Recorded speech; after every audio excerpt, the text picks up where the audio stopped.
ताज़ा हो जाएगा। भगवान की वाणी जितनी सुनो उतना रस निकलता है। जैसे नींबू को जितना निचोड़ो ना उतना रस निकलता है, ऐसे ही भगवान की वाणी को जितना घोंटो, जितना पढ़ो, अलग अलग एंगल से सोचने समझने का अवसर मिलता है। प्रसंग आप सभी के बीच में रख रहा हूँ। मथुरा नगरी का नाम आप सभी ने सुना होगा, सुना है कि नहीं? सुना है। मथुरा नगरी में पहले कभी एक राजा हुए। राजा अर्थ से बहुत संपन्न थे, न्यायवान थे, नीति से संपन्न थे। जनता भी उनकी आज्ञा को सिर माथे रखती थी। जनता प्राणों से भी प्यारा अपने राजा को मानती थी और राजा भी अपनी जनता को प्राणों से ज़्यादा प्यारा समझते थे। राजपाट अपनी गति से अच्छी तरह से चल रहा है। अचानक पाप कर्म का उदय आ गया। किसके जीवन में कब क्या घटित हो जाए कुछ कहा नहीं जा सकता। जैसे रात के बाद दिन होता है और दिन के बाद रात होती है, ऐसे ही ये जीव जब तक संसार में है तब तक उतार चढ़ाव चलते रहते हैं। इसलिए इस सूत्र को हमेशा ध्यान रखना, पुण्य के योग में फूलना नहीं और पाप के योग में कूलना नहीं। यदि दिन व्यतीत हुआ है तो रात भी व्यतीत होगी और रात व्यतीत हुई है तो दिन भी व्यतीत होगा, तय है। संसार का स्वरूप ऐसा ही है, इसको स्वीकार करना पड़ेगा। अचानक सारी स्थितियां परिस्थितियां बदल गईं, क्योंकि नगर में व्याधि नहीं महाव्याधि ने आक्रमण कर दिया। प्रतिदिन लोग मरण को प्राप्त होने लगे। आज इस घर से अर्थी निकल रही, कल उससे, परसों उससे। एक दिन में कई घरों से अर्थियां निकलती जा रही हैं। राजा के कानों में बात पहुंची तो राजा चिंतित हो गया। लाख उपाय किए लेकिन कोई उपाय लग नहीं रहा। करूं तो क्या करूं? जो मुखिया होता है, राजा होता है, उसको बहुत कुछ सोचना पड़ता है। बड़ा बनना हंसी खेल तो नहीं है। जो बड़े बनते हैं वो ही जानते हैं कि कितना बड़ा दायित्व सिर पे आ जाता है। तो राजा के ऊपर बड़ी जवाबदारी थी। जनता के दुख को वो अपना दुख समझते थे और जनता की खुशी को वो अपनी खुशी समझते थे। जब पूरी प्रजा में हाहाकार मच गया तो राजा ने सोचा मुझे ही कुछ कदम उठाना पड़ेगा। तो राजा ने स्वयं पलायन कर दिया, मथुरा नगरी छोड़ दी। जब राजा ने नगरी छोड़ दी तो प्रजा क्या करेगी? प्रजा ने भी एक एक करके सारी नगरी को छोड़ दिया। पूरी नगरी मथुरा नगरी खाली हो गई। भव्य जिनालय तो हैं लेकिन जिनालय में दर्शनार्थी नहीं है। मंदिर की शोभा भक्तों से होती नहीं होती। जिनालय है, जिनालय खाली है तो आनंद नहीं आता। भगवान हो और भक्त हो, उस मंदिर में आनंद की अनुभूति होती है। शुक्ल पक्ष की त्रयोदशी का दिन था।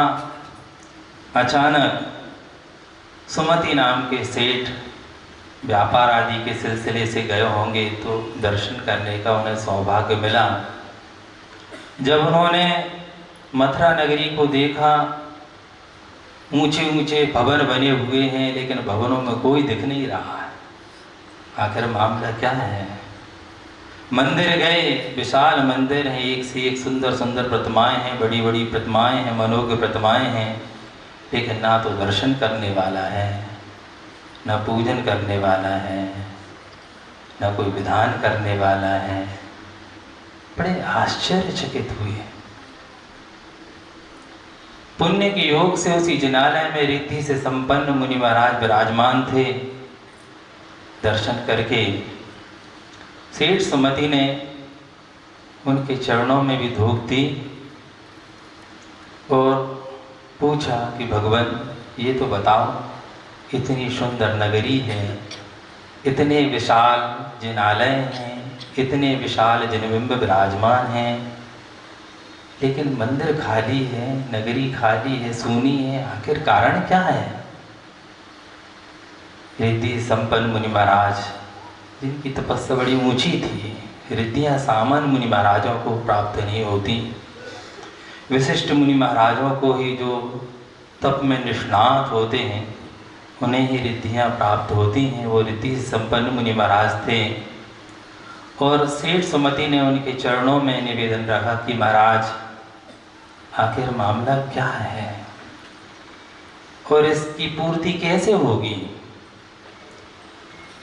तब रिद्धि से संपन्न मुनि महाराज कहते हैं, उपाय तो बता देता हूँ, लेकिन उपाय सिर्फ सुनने से काम नहीं चलेगा।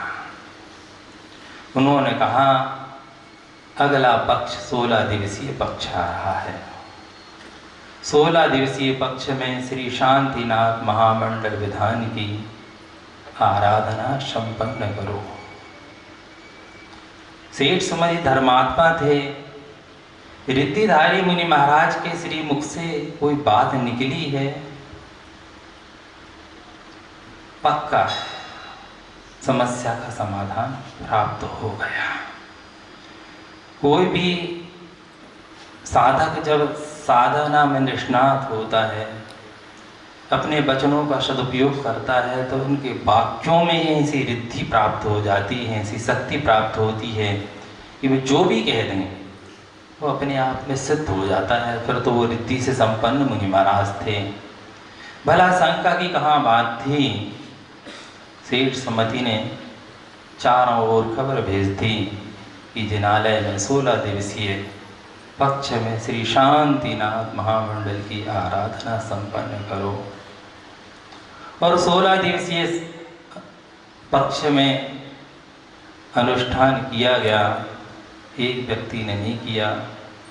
कोरोना जैसी बीमारी जब आती हैं, सामूहिक पाप कर्म के उदय से ही आती हैं, और कोरोना जैसी बीमारी यदि समन को प्राप्त होती हैं तो शांतिनाथ महामंडल विधान और सिद्ध चक्र महामंडल विधान आदि के सामूहिक आयोजनों से नष्ट होती हैं। ताली बजाने में माहिर हो, नहीं सिर्फ माहिर नहीं हो, अनुष्ठान कर ही रहे हो, इसमें कोई दो राय नहीं है। आज तक अनेक जगह मैंने देखा गुरुजी को शांतिनाथ महामंडल विधान बहुत प्रिय था, बहुत प्रिय था, बहुत श्रद्धा थी, बहुत आस्था थी इस विधान पर।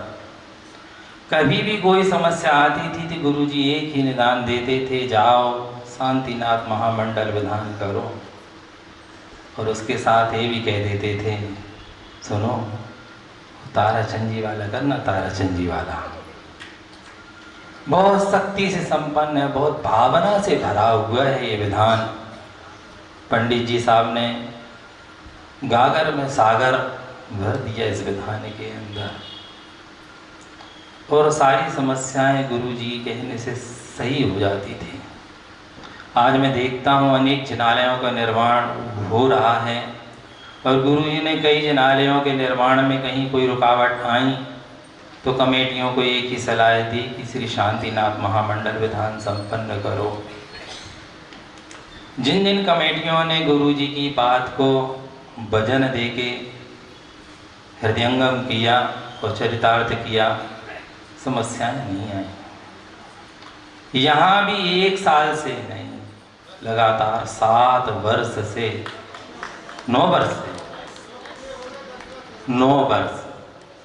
वर्ष से लगातार अनुष्ठान चल रहा है, और जितने उत्साह के साथ यहाँ पर चल रहा है, इतने उत्साह के साथ मैंने अभी तक किसी जिनालय में देखा नहीं, आपने देखा हो तो मुझे नहीं पता। और उसका ही ये सुखद परिणाम है। कल कमेटी वाले लोग आए थे तो उन्होंने बताया जिस दिन से कार्य प्रारंभ हुआ है सिर्फ एक दिन वो ही बुद्धिपूर्वक रोक गया था, किसी ट्रस्टी की अकस्मात घटना घट गई थी तो उस समय उस दिन रोक दिया था। उस घटना को छोड़ के आज तक एक दिन भी इस जिनालय का अनुष्ठान रुका नहीं। पैसे की कमी आई नहीं, क्योंकि रिद्धिधारी मुनि महाराज के मुख से ये बात निकली थी कि जो 16 दिवसीय पक्ष में श्री शांतिनाथ महामंडल विधान की आराधना करते हैं, वैसे तो कभी भी कर लो तब भी सार्थक होगी, लेकिन 16 दिवसीय पक्ष का एक विशिष्ट फल उन्होंने बताया। उन्होंने कहा इस पक्ष में शांतिनाथ महामंडल विधान की आराधना करने से विघ्न नष्ट होते हैं, धन संपत्ति बढ़ती है, खोए हुए अधिकार प्राप्त होते हैं, शुभ पुण्य का कोष वृद्धिंगत हो जाता है, सम्यक ज्ञान का प्रकाश होता है। और ये तो सारी छोटी चीज़ें हैं, मुख्य रूप से परंपरा से ये शांतिनाथ महामंडल विधान मुक्ति का कारण बनता है। इससे बड़ी बात और क्या हो सकती है। आगामी 13 तारीख से 16 दिवसीय पक्ष प्रारंभ हो रहा है। गुरुजी चले गए, गुरुजी कह के तो गए थे कि 16 दिवसीय पक्ष में कोई भी चूकना नहीं, लेकिन आपको याद है गुरुजी की बात की? नहीं, मुझे नहीं पता, लेकिन यदि भूल गए हो तो गुरुजी की बात में आपको याद दिलाता हूँ। देखो, अनुष्ठान करने वाला मुखिया एक तैयार हो जाता है, सारी जनता धर्म ध्यान में लीन हो जाती है। यहाँ भी अष्टानिका पर्व में जो अनुष्ठान प्रारंभ हुआ है वह केसली परिवार के आगे आने के कारण संपन्न हुआ। उनने और कुछ पुजारियों ने भाव रखा था कि हम 21-21 हज़ार रुपये द्रव्य के लिए दान देंगे, अच्छी तरह से ताली बजाओ। हमें मालूम है कि कोई भी अनुष्ठान चंदा प्रभु भगवान इतने अतिशयकारी है कि यहाँ कोई काम पसार लो, छोटा होता ही नहीं। हमने भी नहीं सोचा था, हम तो ये सोच रहे थे कि हमने प्रवचन में प्रेरणा तो दी है कि खाली न जाए, तो हमने तो सोचा था कि कम से कम एक मंडल बिठा के लौंग या बादाम चढ़ा के काम कर लो, लेकिन खाली न जाए। लेकिन मैंने प्रेरणा दी और टोनी भैया के भाव हो गए कि 5 लाख रुपए मैं दूंगा। मैंने कि दे तो दोगे, लेकिन अभी बड़े महाराज जी से आशीर्वाद ले आओ, तब आपका अनुष्ठान का कार्य प्रारंभ हो गया। पुण्य के योग से महाराज जी ने भी आशीर्वाद दोनों हाथ से दे दिया। कार्यक्रम बहुत अच्छा हो गया, मंगलाचरण बहुत अच्छा हो गया। सागर में उबाल बहुत है, यदि दूध में उफान बहुत हो तो क्या किया जाता है? बोलो ना, तब लोग दक्ष हो आप लोग। दूध में उफान आता है तो क्या करते हो? 2 ही कार्य किए जाते हैं। क्या किए जाते हैं? या तो एक ईंधन देना बंद कर दो, ठीक ना, तो दूध शांत हो सकता है। और दूसरा उपाय क्या है? उसमें एक थोड़ी सी शांति धारा दे दो तो उफान शांत हो सकता है। एक दे दोगे तो भी काम चल जाएगा, और दोनों दे दोगे तो सोने पे सुगंध हो जाएगी। यदि उफान चल रहा है, यदि उफान को रोकना है तो मुझे कुछ नहीं करना, ईंधन नहीं देना बस। और दूसरा, शांतिनाथ महामंडल विधान की शांति धारा देते जाओ। एक दिन नहीं, एक हफ्ते नहीं, 16 दिवसीय नहीं, 365 दिन। गुरु जी की बात मैंने सुनी थी शांतिनाथ महामंडल विधान की, मेरे हृदय में फंस गई थी। और जब से सुनी थी कि उनके मुख से उनने कहा कि शांतिनाथ महामंडल विधान करना और ताराचंद जी वाला करना है, मैंने कितने हजार विधान किए मुझे नहीं पता, गिनती नहीं की।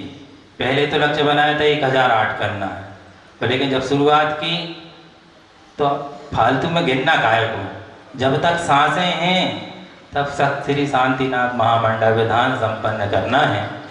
कितने विधान मैंने किए मुझे नहीं पता, लेकिन उसका प्रतिफल मुझे क्या मिला तो मैं आपसे बयां नहीं कर सकता हूँ, बस इतनी सी बात है।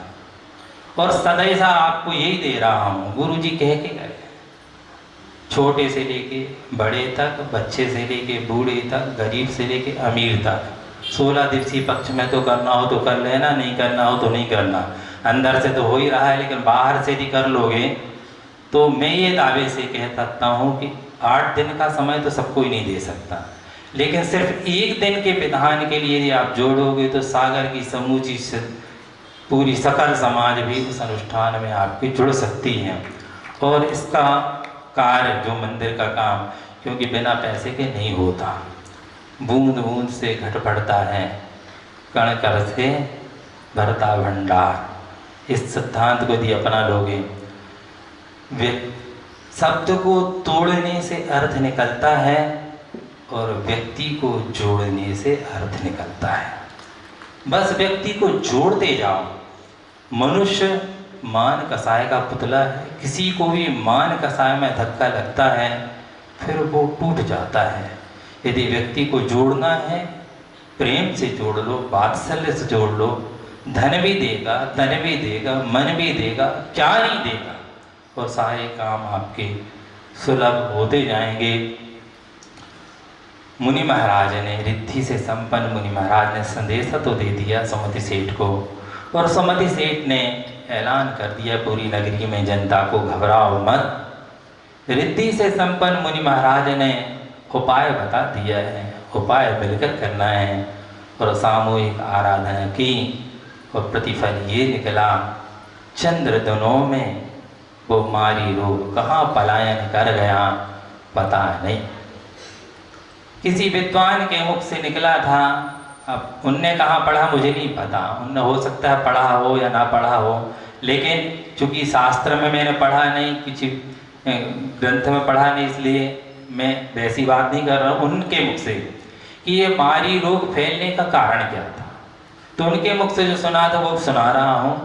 उन्होंने बताया था कि एक भैंसा था, भैंसा अस्वस्थ था और पड़ा रहता था, शायद उसके पैर नहीं थे, बीमार था, और लोग उसको परेशान करते थे। पूरे लोग जहाँ से निकलते थे, कोई पत्थर मारता, कोई तिनके मारता था, बेचारा कुछ कर नहीं सकता था, लेकिन जीव तो था। भले ही पशु है, लेकिन ऐसा नहीं उसके पास मन ना हो, दिल ना हो, सब होते हैं। भले ही क्षमता नहीं है, लेकिन कसाय अंदर अंदर उसने पाल ली। किसने? भैंसे ने। इसका बदला जरूर लूँगा सबल होऊंगा तो। और योग संयोग से जिस समय आयु कर्म का बंध होना होगा, उस समय उसने देव आयु का बंध कर लिया, और देव आयु का बंध करके भैंसा का जीव मरण करके देव हुआ। उसने वहाँ पर अवधि ज्ञान लगाया, और अवधि ज्ञान लगाया कि मैं आया कहाँ से। तो उन्होंने जब अवधि ज्ञान लगाया तो जाना कि मैं भैंसा था, और इस गांव के बच्चे बच्चे ने मुझे परेशान किया है। बच्चे बच्चे ने परेशान किया है, तो बच्चे बच्चे से मैं बदला लूँगा। और ऐसी मारी जैसा रोग फैला दिया कि उसकी रोग से मरने लगे। लेकिन रिद्धि से संपन्न मुनि महाराज के मुख से जब वचन निकले कि 16 दिवसीय अनुष्ठान करो, शांति होगी, नियम से होगी, और पूरी जनता ने मिल बैठकर आराधना संपन्न की, उसका परिणाम ये निकला, चंद्र दिनों में शांति का वातावरण छा गया। सारे मथुरा नगरी के घर लहलहा उठे, पूरा जनालय पट गया भगवान की आराधना करने में। मैं आपसे सलाह सिर्फ इतना ही दे रहा हूँ कि बन सके तो अंतिम श्वासों तक शांतिनाथ महामंडल विधान छोड़ना नहीं। जरूरी नहीं कि मुझे श्रीफल ही चढ़ाना है, एक मुट्ठी भर अपनी द्रव्य ले आना और भगवान के सामने बैठ के एक विधान करना, उसका प्रतिफल बहुत अच्छा मिलेगा, क्योंकि गुरु जी के मुख से निकला है। तो कोई दो राय नहीं है। भगवान के चरणों में जल चढ़ाते हैं, चंदन चढ़ाते हैं, उसका फल क्या है?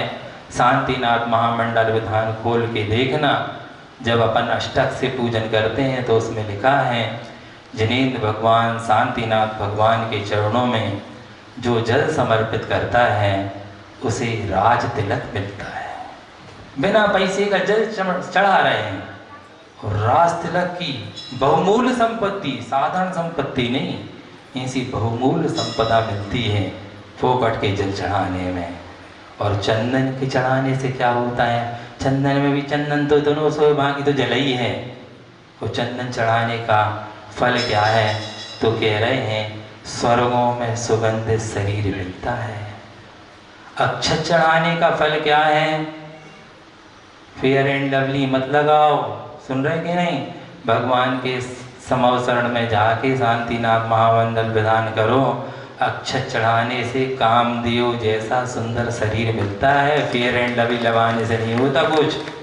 हाँ, फेयर एंड लवली लगा लो। यदि फेयर एंड लवली लगाने से यदि गोरे होते ना, तो भैंस को लगा के बताओ और उसको गोरा करके बताओ, तब समझे फेयर एंड लवली काम करती है। हाँ, विज्ञापन जैसा पढ़ लिए ऐसी बुद्धि आपकी बन जाती है, लेकिन ऐसे विज्ञापनों से कल्याण होने वाला नहीं है। यदि अपनी बुद्धि को अच्छा बनाना है तो जिनवाणी पढ़ो, गुरुओं की वाणी सुनो, अपने आप आपकी बुद्धि ठिकाने पर आ जाएगी। फिर कह रहे हैं भगवान के चरणों में पुष्प समर्पित करने का फल क्या है?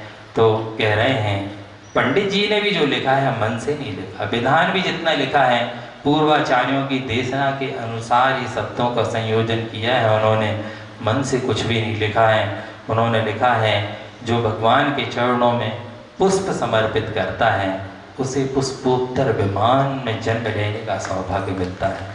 पुष्पोत्तर विमान कहाँ पर है भैया? तुम्हारे घर में है? कहाँ पर है?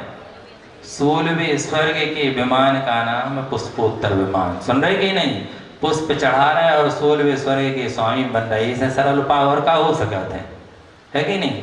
फिर आगे कह रहे हैं नैवेद्य चढ़ाने का फल क्या है?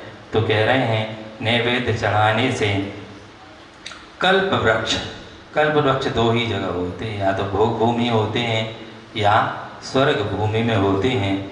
तो जो नैवेद्य चढ़ाएगा उसे भोग भूमि नहीं मिलेगी, क्योंकि सम्यक दृष्टि जीव है।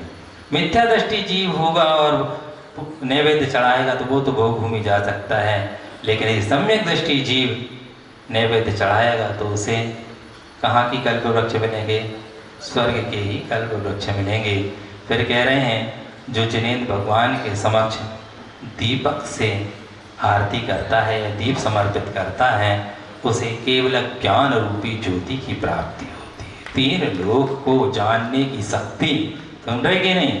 और फिर कह रहे हैं धूप चढ़ाने से क्या होता है? गोलियों के पत्ते खत्म हो जाते हैं, निरोगी काया मिलती है। सुन रहे कि नहीं? डॉक्टर के पास चक्कर लगाने बस से निरोगी काया नहीं मिलेगी। डॉक्टर दवा देगा फिर आ जाएगा रोग, लेकिन ऐसा पुण्य अर्जित कर लो कि असाता वेदनी कर्म का समन हो जाए, अपने आप रोग शांत हो जाए। वो कार्य कैसे होगा? भगवान के चरणों में धूप समर्पित करने से। फिर कह रहे हैं फल चढ़ाने का फल क्या है?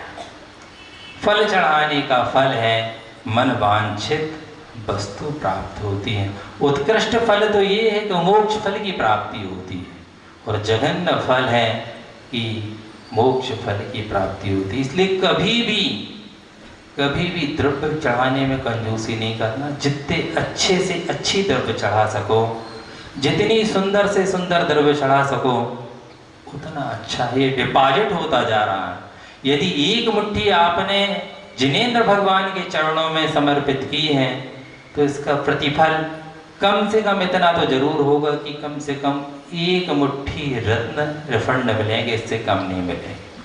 यदि 1 बादाम भगवान के चरणों में आपकी श्रद्धा भक्ति से चढ़ी है तो ये समझ लो उतना आपका डायमंड डिपॉजिट हो गया। 1 श्रीफल यदि भगवान के चरणों में श्रद्धा भक्ति के साथ समर्पित हो गया तो कम से कम वो 1 राज्य की प्राप्ति कराएगा, इससे कम नहीं कराएगा। उत्कृष्ट फल तो मोक्ष फल है और जघन्य फल ये है। इसलिए भगवान के चरणों में श्रेष्ठ से श्रेष्ठ द्रव्य चढ़ाना कंजूसी नहीं करना, बनिया बुद्धि नहीं लगाना कि यहाँ चढ़ाते मालिक को चला जाता है, उसका भाग होगा उसे मिलेगा। लेकिन आप 3 लोक के स्वामी के चरणों में वो समर्पित कर रहे हैं। सामान्य दरबार नहीं है। गरीब से गरीब व्यक्ति हो, परेशान से परेशान व्यक्ति हो, जिसका घर ना हो, व्यापार ना हो, दुकान ना हो, ऐसा व्यक्ति भी यदि जिनेंद्र भगवान के चरणों में एक मुट्ठी चावल लेके आ जाता है, ऐसा व्यक्ति, जिनेंद्र भगवान के चरणों की बात कर रहा हूँ, अन्यत्र कहाँ की बात नहीं कर रहा हूँ, बीतरागी भगवान के चरणों में या निर्गंत गुरुओं के चरणों में एक मुट्ठी चावल समर्पित करता है श्रद्धि भक्ति से, ऐसा व्यक्ति कभी आपको रोड पर भीख मांगते हुए नहीं दिखेगा। यदि दिख जाए तो मेरे पास ले आना।